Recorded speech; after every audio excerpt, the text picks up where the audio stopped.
సత్య గారు, సార్ మొన్నే ఓ సినిమాలో హీరోయిన్ ఏ క్వశ్చన్ అయినా అడుగంటే హీరోయిన్ మీది విగ్గు కదా అని అడుగుతుంది. మీ జుట్టు చూస్తే అలా అనిపిస్తుంది. విగ్గేనా? ఒరిజినల్నా? లేదు సార్, విగ్గే. విగ్గేనా? ఓకే, కరెక్ట్గా అడిగారు అయితే. కాదు సార్, అంటే ఏంటి ఈ ఈ గెటప్ ఆయన డిజైన్ చేశారా ఏంటి? అంటే సత్య గారిని హెయిర్ పెంచుతావా అన్నారు. పెంచుతారా అని అడిగాను. లేదు, వేరే సినిమాలు ఉన్నాయి, పెంచును అన్నాడు. కట్ చేస్తారా అన్నాను. వేరే సినిమాలు ఉన్నాయి, కట్ చేయను అన్నాడు.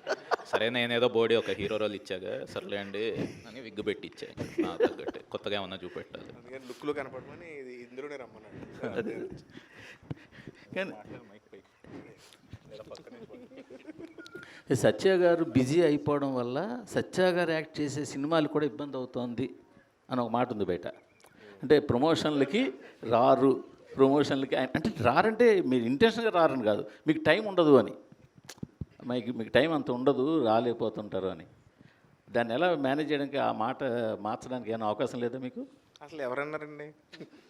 బయట సినిమాలు సార్, మీరు ఇంతకుముందు చేసే సినిమాలకి